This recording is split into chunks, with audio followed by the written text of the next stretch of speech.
네, 감사합니다. 떨리고 두려운 마음으로 또 이 자리에 섰고 오직 성령님을 의지하면서 하나님께서 주신 또 귀한 말씀을 나누겠습니다. 제가 성령 이 장을 또 맡았을 때 요한복음 14장에 슬픔에 쌓여 있는 제자들을 향한 말씀이 떠올랐거든요. 그래서 요한복음 14장을 도마가 먼저 질문하죠. 어디로 가시나이까? 그 길을 어찌 알겠사옵나이까?라고 슬픔에 쌓여 있는 도마입니다. 그러면서 예수님께서 내가 길이요 진리요 생명이니 나로 말미암지 않고는 아버지께로 올 자가 없다고 하시죠. 그러면서 예수님께서 성령을 약속하시죠. 그 성령에 대해서 보혜사 성령이 영원토록 너희와 함께 할 것이다라고 얘기하세요. 그러면서 그는 진리의 영이라라고 분명히 말씀하세요. 세상은 능히 그를 받지 못하였으나 그러나 이는 그를 보지도 못하고 알지도 못함이라. 이 세상 번의 상하세요. 그러면서 그러나 너희는 그를 아나니 라고 하면서 그러나를 두 번째 오직 예수를 얘기하시고 그는 너희와 함께 거하심이고 너희 속에 계시겠음이니라 라고 분명히 얘기하세요.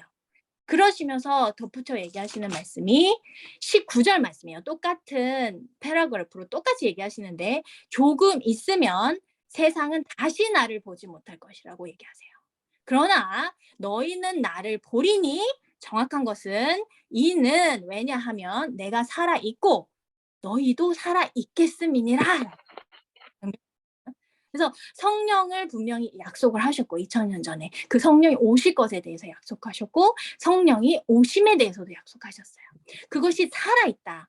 그리고 너희는 나를 본다라고 얘기를 하시거든요. 놀라운 말씀이에요. 근데 그것을 살아있다라고 표현을 하시는 거예요. 지금 우리 성령장을 공부하면서 우리 1, 2, 3 교재의 말씀은 빵을 만들고 김치를 만드는 법이 있듯이 새 생명의 탄생의 법칙이 있다. 이 부분만 이해하셔도 지금 하나님께서 무슨 말씀하고 계시는지 정확하게 이해를 하실 수 있을 거예요. 그리고 두 번째, 참 백성은 회개하고 거듭나면 좌절, 낭망, 죄의 충동이 없는가라는 챕터고요. 세 번째는 행동과 잘못을 고치기 위해 하나님 어떻게 간섭하시는가. 그리고 네 번째, 믿음으로 마음에 하나님의 성령을 받아들이는 것이 영생의 시작이다. 라는 거예요. 그리고 다섯 번째, 믿음을 활용할 때는 성령이 결핍됨을 느낄 때라고 분명히 얘기하시고요. 그리고 여섯 번째, 성령께서 우리를 사용하셔야 한다. 라는 거. 일곱 번째, 하나님의 아들을 믿는 믿음으로 살 때 성령의 열매가 열린다라는 부분이에요. 제가 오늘 여기까지 7이 오늘 다루는 내용이고요. 다음 시간에는 8번부터 그래서 첫 번째 여기 1, 2, 3 교재를 통해서 이 교재 안에 내용 첫 번째는 빵을 만들고 김치를 만드는 법이 있듯이 새 생명의 탄생의 법칙이 있다라는 거예요. 이것이 하나님의 원리예요. 그러니까 모든 만물이 이렇게 움직이고 있거든요. 그러니까 하나님께서 천지를 창조하셨을 때 창세기 1장 2절의 말씀을 보시면요. 땅이 혼돈하고 공허하고 흑암이 깊음 위에 있고 하나님의 영은 수면 위에 운행하시더라라는 표현이 나와요. 그리고 물은 수면이고요. 성령은 하나님의 영을 얘기하시는 거예요. 이것이 바로 창조의 역사예요. 모든 만물은 이렇게 움직여요. 그러니까 모든 생명이 있는 만물에 적용이 되고 있거든요. 창세기 1장 9절부터 13절의 말씀을 보시면요. 최초의 살아있는 생명체가 창조되는 셋째 날로부터 먼저 땅이 물에 덮여 있다가 물속에 나오면 풀, 채소, 나무가 창조되는 원리를 지금 말씀하고 있어요.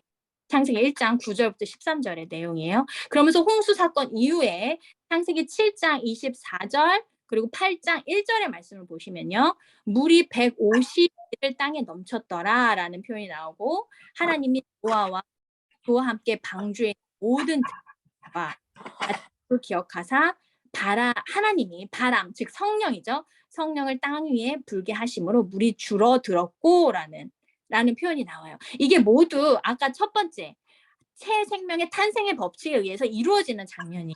그래서 당연히 이 원리는 하나님 자녀의 창조의 영역에 적용이 돼요. 하나님 입장에서. 그래서 요한복음 3장 9절 말씀을 보시면요. 진실로 진실로 사람이 물과 성령으로 거듭나지 아니하면 하나님 나라에 들어갈 수 없느니라라고 니고데모에게 분명히 선포하셨어요. 그래서 사람이 거듭나지 아니하면 하나님 나라를 볼 수 없느니라라고 요한복음 3장 3절에 정확하게 예수님께서 니고데모에게 선포하시는 장면입니다. 이것이 지금 우리에게 지금 하나님 예수 그리스도를 보지 못하였으나 그분을 본다라고 말하는 신자들, 성도들에게 말씀하시는 장면이에요. 왜냐하면 하나님의 영이 빠진 상태는 죽은 상태예요. 그래서 창세기 2장 17절의 말씀을 보시면요. 선악을 알게 하는 나무의 열매는 먹지 말라. 내가 먹는 날에는 반드시 죽으리라. 라는 표현을 쓰고 계십니다. 사망을 얘기하시는 거예요. 그래서 왜냐하면 창세기 2장 7절에 생영, 즉 인간의 원래 본래 속성, 생영이라고 하시는 그 단계는 흙과 생기, 즉 하나님의 영이 거기에 불어넣어져야 그것을 생영이라고 표현을 하고 있거든요. 그러나 사단은 어떻게 했냐면 창세기 3장 4절에 뱀이 여자에게 이르되 너희가 결코 죽지 아니하리라. 사망이 아니다라고 반대로 얘기해요. 하나님의 말씀을 반대로 얘기하는 게 사단의 지금 전략이에요. 그래서 지속적으로 사람들은 이 사단의 소리를 듣기 때문에 그 기만 가운데 있어요. 그래서 하나님은 이것을 어떻게 성령 지속적으로 우리가 있다라는 것을 강조하셔야 돼요. 그래서 그 하나님의 영, 즉 이건 고린도전서 15장에 나오는 말씀인데요. 이 아담과 첫째 아담과 둘째 아담이 틀리죠. 첫째 아담, 아담의 영역과 둘째 아담. 그러니까 둘째 아담 그리스도는 살리는 영으로 오셨다고 분명히 고린도전서 15장에 나오거든요. 그렇기 때문에 지금 이 원리를 이해를 못하시면 지금 하나님께서 말씀하시는 장면을 이해를 못해요. 그래서 성령님께서 지금 말씀을 통찰할 수 있는 능력을 지금 우리 각 심령 속에 지금 넣어주고 계시거든요. 그래서 홍수 사건을 잠깐 보시면 베드로전서 3장 20절, 21절의 말씀을 보시면요. 방주에서 물로 구원을 얻은 자는 겨우 8이라 라는 표현을 하시면서 바로 침례에 대해서 얘기하세요.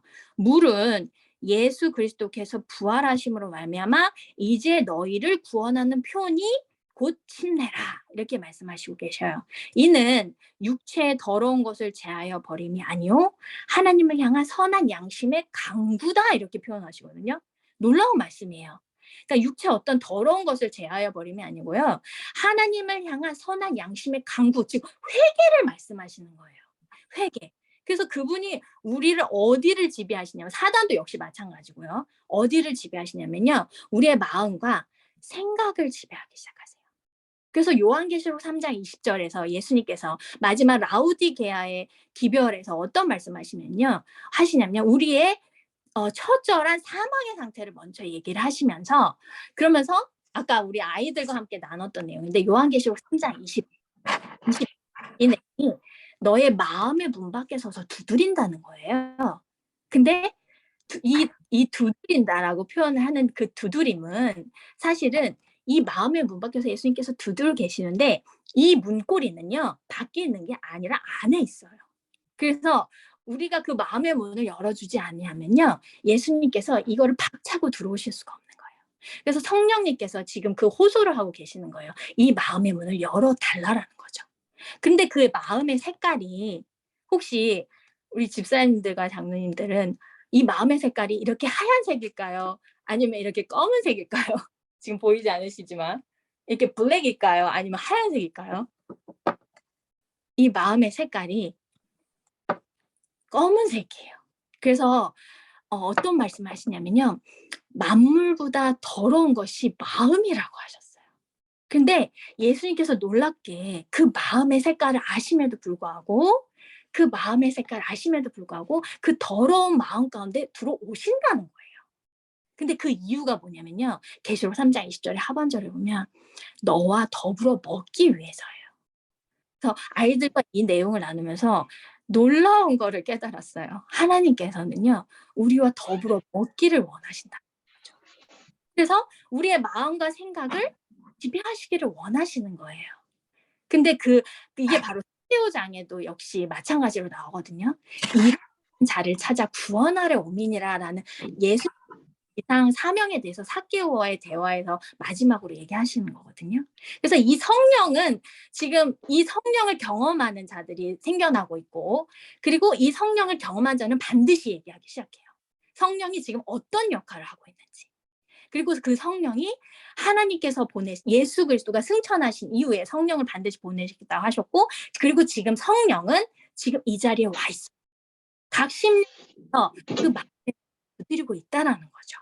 그래서 왜 그러냐면요. 참 백성은 회개하고 거듭나면 좌절, 낭망, 죄의 충동이 없는가 영역이에요. 갈라디아서 5장 두 번째 챕터예요. 5장 16절 17절. 너희는 성령을 따라 행하라. 그리하면 육체의 욕심을 이루지 아니하리라.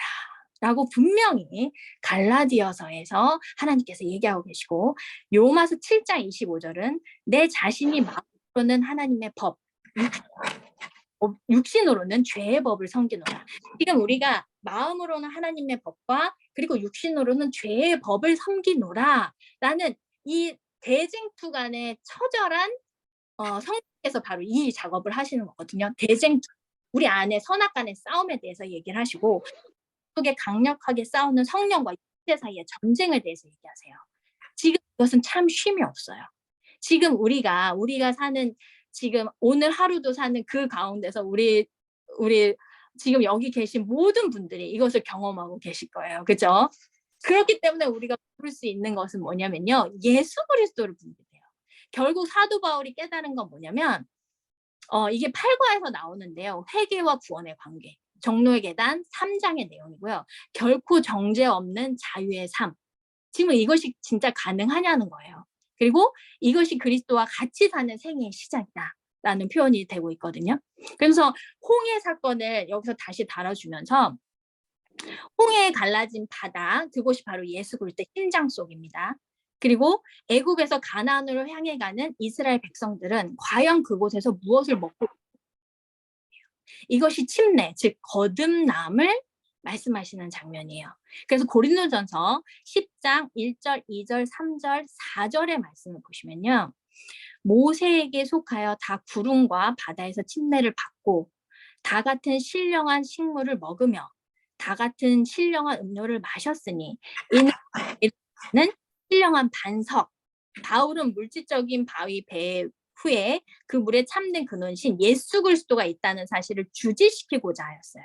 그래서 그 반석은 곧 예수 그리스도시라라고 사도의 고백 속에서 지금 우리 믿지 않는 신자들을 향해서 하시는 내용. 그러니까 하나님께서 이 말씀을 우리에게 전달하고 계시죠. 그래서 바울은 예수 그리스도가 지금이나 현재나 어제나 오늘이나 여전히 존재하고 계심을 알려주고 싶었던 거예요. 이게 지금 성령의 역할이거든요. 그럼 이 시점에서 질문을 해야 돼요. 2000년 전 예수님께서 승리의 입성을 하실 때 그분은 성을 보고 우셨어요. 바로 이것이 바울이 공유했던 마음이거든요. 그리고 바로 그 삭개오의 얘기가 바로 그 전 챕터에 나오거든요. 예수님께서 오시는 바로 그 전 챕터. 그래서 그것은 남의 돈을 갉아먹고 있던 부자였지만, 삭개오의 얘기입니다. 그 안에 참 평화가 없었던 지금 우리의 상태를 얘기하고 있어요. 그러니까 우리도 무엇인가를 열심히 하고 있지만 내 안에 참 쉼이 없고 사망에 서 있는 것이 보이죠. 그죠? 근데 우리 예수님께서 그거를 때문에 우셨다는 거예요. 그리고 예수님 그것을 너무 잘 아신다는 거예요. 그래서 누가복음 19장 41절 42절의 말씀을 보시면요. 가까이 오사 성을 보시며 이르시되 너도 오늘 평화에 관한 일을 알았더라면 좋을 뻔하였거니와 지금 내 눈에 숨겨졌도다라는 표현을 쓰고 계세요. 그래서 그분이 지금 오셨음에도 우리는 여전히 그걸 모르고 있는 상태. 지금 내 눈에 숨겨져 있는 상태를 말씀하시는 거예요. 그래서 그분은 우리의 마음의 문을 계속 반복적으로 그리고 너무 간절하게 두드리실 수밖에 없어요.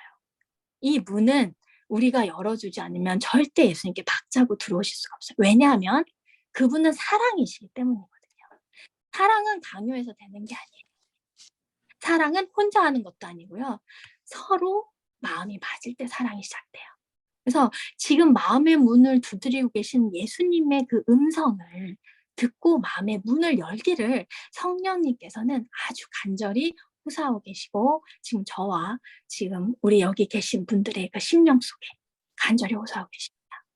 그러나 우리는 너무 바빠서, 어떤 생활의 염려가 커서, 아니면 너무 피곤해서 그분이 주시고자 하시는 그 선물을 잘 못 받는 경우가 많아요. 그분은 정말 우리에게 안식을 주시기를 원하고, 그분이 주실 수 있는 가장 큰 선물인 선물을 주시기를 원해요. 근데 그 선물이 보이는 선물이 아니라요, 우리의 삶의 안락이 아니에요. 먹어도 우리의 굶주린 배를 불릴 수 있는 빵이 아니고요, 먹어도 가라지 않는 생명수인 성령님이에요. 그래서 시대의 소망 671장에서는요, 성령은 하늘이 줄 수 있는 가장 큰 축복이다라는 표현을 쓰고 계세요. 그래서 예수님은 이분이 오심으로 우리에게 유익이 있다라고 분명히 말씀하셨거든요. 그 유익을 누리라는 거예요. 그래서 성령님, 즉 삼위일체 하나님, 성부와 성자와 성령의 역할이죠. 그 하나님께서 말씀하고 있는 거예요. 그래서 성령은 예수께서 당신의 백성을 높이기 위해서 아버지께 간청할 수 있는 모든 선물에서 가장 고상한 선물이었다라고 여기에 말씀에 나옵니다.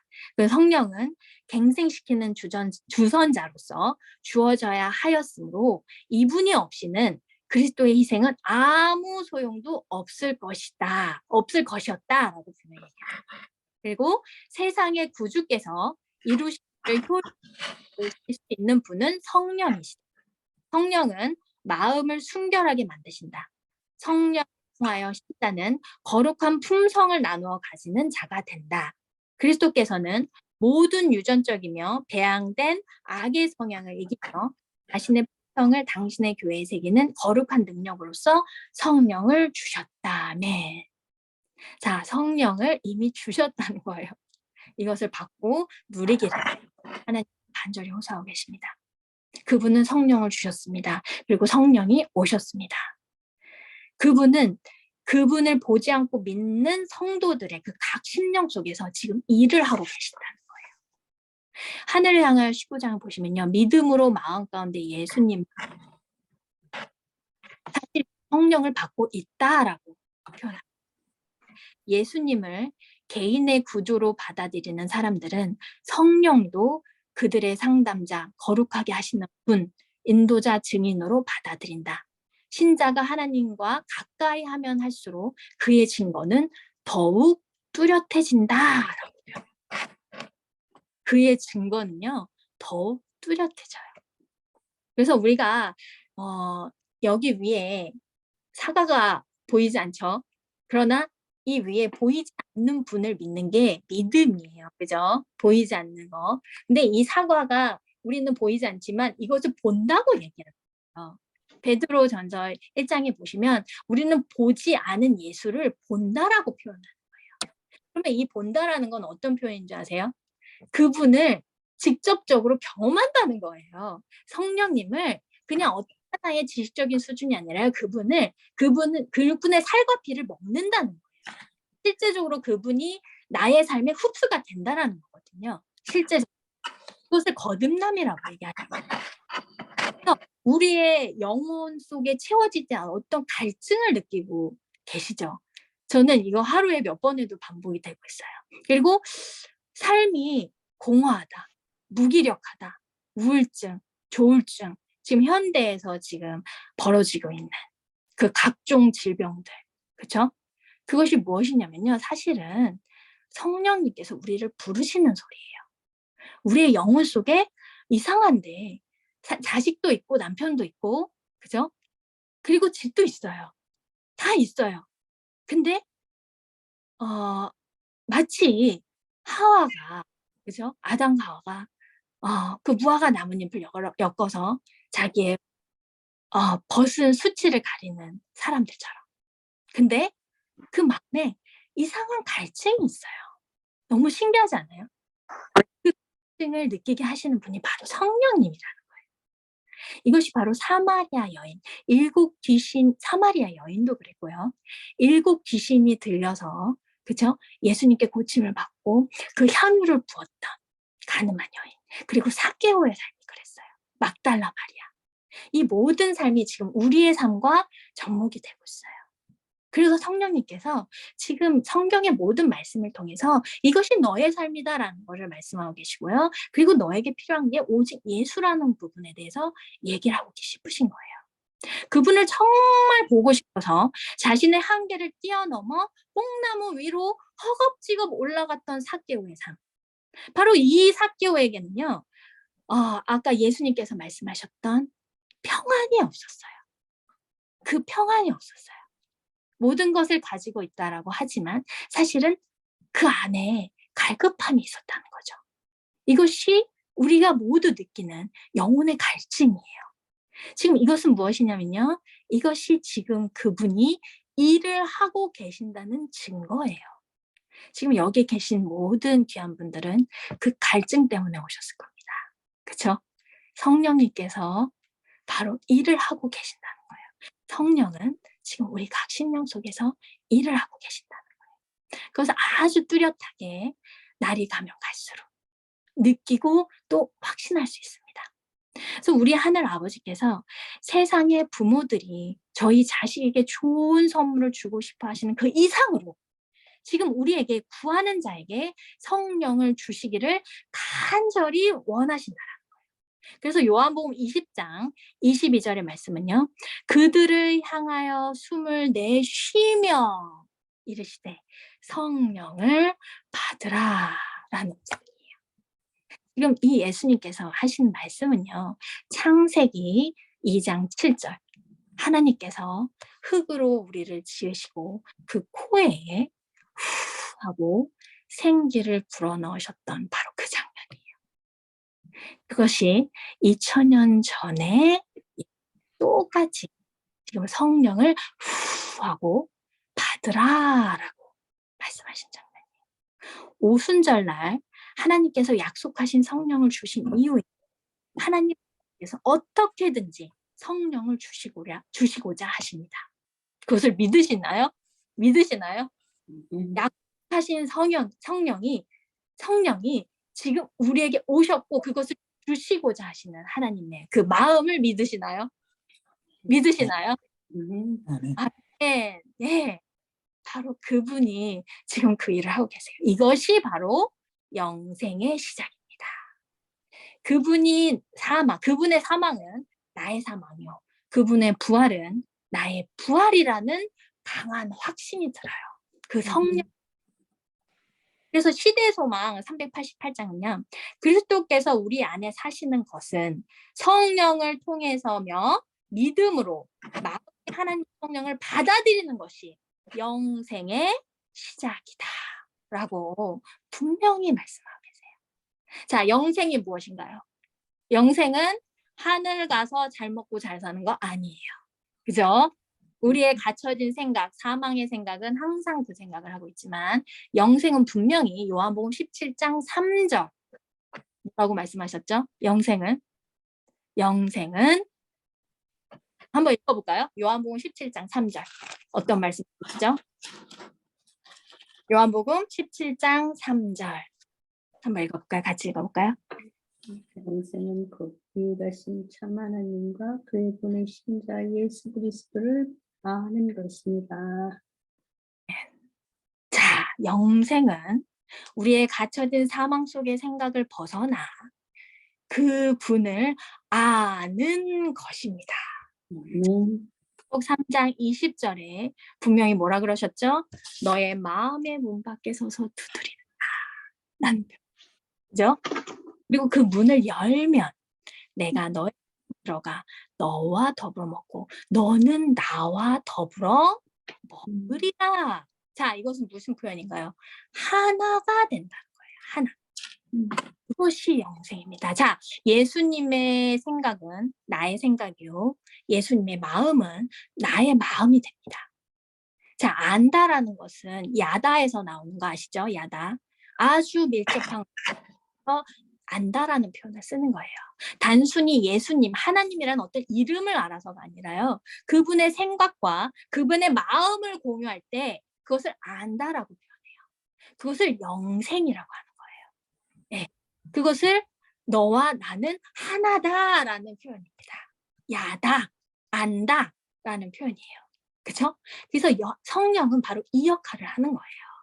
이것을 영생의 시작이다 하는 거예요. 그분의 사망이 나의 사망이요. 하나니까요. 그죠? 그분의 부활이 나의 부활이 되는 거예요. 하나니까요.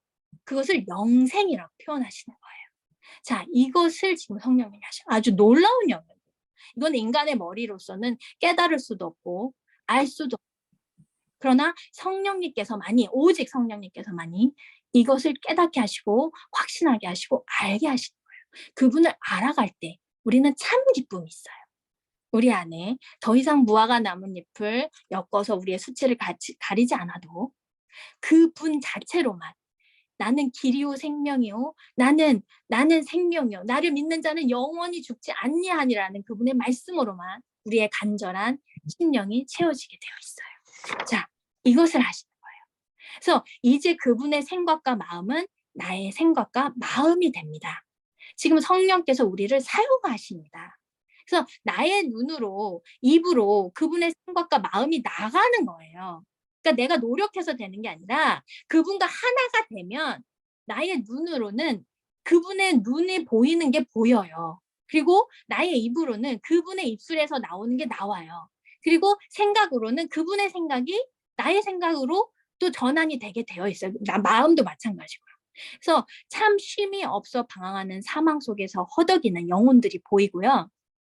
지옥, 즉 뭐냐면 지구 감옥. 지금 우리가 갇혀 있는 데가 지구 감옥이에요. 지옥의 의미를 아셔야 돼요. 계시록에 나오는데요. 지구 감옥, 이 지구상에 있는 게 지옥이에요. 그래서 이 지옥에서 참 쉼을 주실 수 있는 말씀하신 그 평화에 관한 게 예수님이에요. 그 예수를 말하기 시작해요. 지금 우리 집사님들이, 우리 장로님들이 하시는 거예요. 그래서 왜냐하면 오직 예수 그리스도가 아니면 이곳에서 건져낼 분이 아무도 없기 때문이에요. 그래서 우리가 아이들이 울 때요, 화를 내며 있을 때, 누군가를 미워하며 씩씩거리고 있을 때, 아니면 자기 자신을 비난하며 자신을 해치고 있을 때, 우리는요, 그 속에 계신 예수의 얼굴이 생각이 나요. 그래서 예수님이 어디 있느냐는 질문에 우리 저번 교과를 같이 다 하셨는데 너무 놀라운 거는 고난 속에 예수님이 계세요.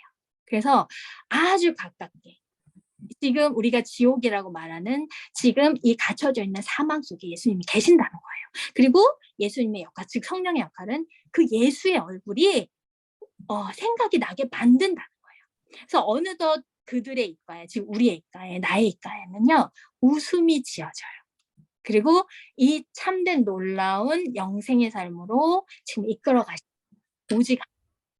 오직 하나님만 찬양하게 됩니다. 자, 이것이 오늘까지의 내용인데요. 지금 1번부터 제가 7번까지 다뤘거든요. 두서 없이 했는데 우리 8번부터는 얘기했듯이 그 사도 바울이 말했던 그 부분부터 시작해요. 예, 여기까지입니다. 감사합니다.